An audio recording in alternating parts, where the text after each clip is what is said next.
खाना हम किस लिए खाते हैं? आपको शायद थोड़ा सिली क्वेश्चन लगेगा, बट मैं अगर स्पिरिचुअल पर्सपेक्टिव में बात करूँ या एनर्जी बेसिस पे बात करूँ, तो डेफ़िनेटली आपको ये बिल्कुल सिली लगेगा नहीं। तो इसलिए आपको पूरा कंसंट्रेट होके ये ऑडियो को सुनना पड़ेगा। पहले तो हमें हर एक बेसिक चीज़ जो होता है हमारे लाइफ में, उसको हम इतना हल्का या इतना ईज़ी नहीं समझना चाहिए। वो इसीलिए बना हुआ है ही, दिखे ईज़ी, बट हो नहीं ईज़ी। फॉर एग्ज़ाम्पल जैसे हम खाना खाते हैं, वो डेली बेसिस पे करते हैं जो कि हमारे लिए हैबिचुएटेड हो चुका है और हमारे लिए बहुत ईज़ी है।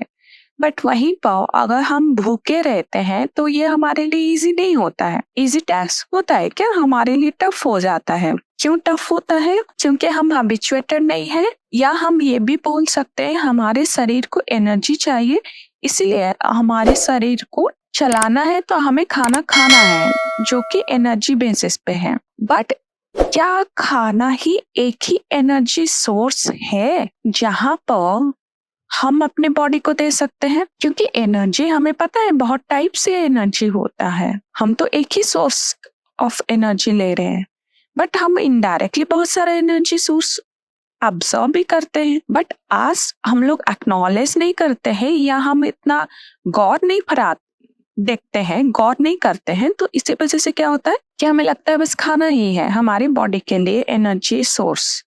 बट ऐसा नहीं है।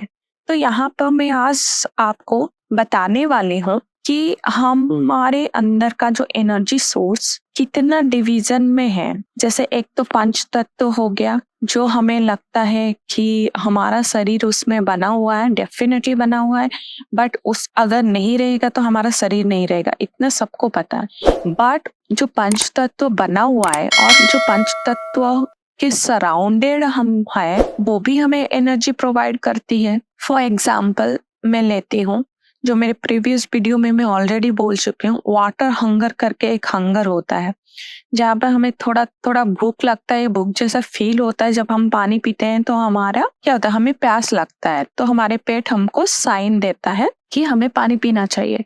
तो पानी पीने से क्या हुआ, हमारा जो भूख है मर गया, बट हमारा एनर्जी तो सस्टेन हुआ, हमारा एनर्जी लेवल हाई हो गया। तो हम जो सूरज से जो किरण लेते हैं, बोलते हैं कि विटामिन डी लो हो गया, आपका सन एक्सपोजर जरूरी है, तो वो क्या होता है, वो भी एक टाइप ऑफ एनर्जी हुआ कि आप सन से एनर्जी सोर्स लिए और उसको आपकी बॉडी टर्न क्या किया, विटामिन डी में टर्न किया।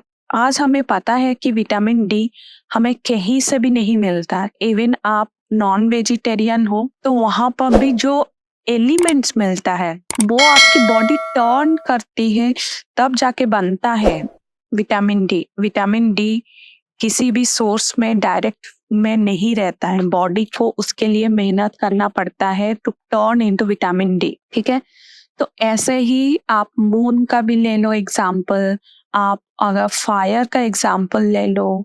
अगर आपको भूख लगेगा नहीं तो आप खाना खाओगे? सॉरी, आप खाना खाओगे? नहीं खाओगे।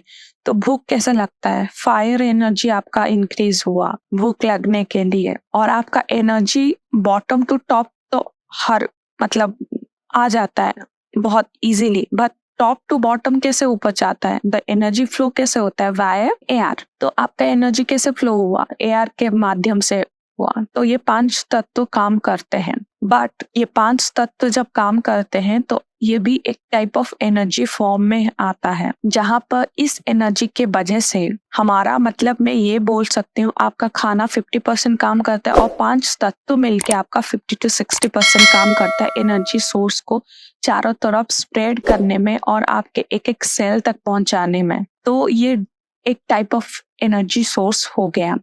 तो अब मैं अपने नेक्स्ट वीडियो में बताऊंगी कि हम खाना जो होता है उसको कम करके और स्किप करके हम दूसरा टाइप ऑफ एनर्जी फॉर्म कैसे बनाते हैं, सो दैट द स्पिरिचुअल जो पर्सन होते हैं, आप सुने होंगे कि वो दिन में 1 बार या 2 बार खाते हैं और सस्टेन करते हैं, बट हम नहीं कर पाते हैं। क्यों नहीं करते हैं, इसका मैं सेकंड पार्ट बना रही हूँ, सो दैट आपको पता होना चाहिए कि वो ऐसे कैसे एडजस्ट कर पाते हैं।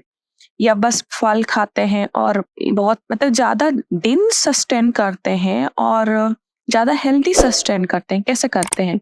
और वजह क्या है? तो ये मैं सेकंड पार्ट में अभी बताने वाली हूँ। Thank you so much.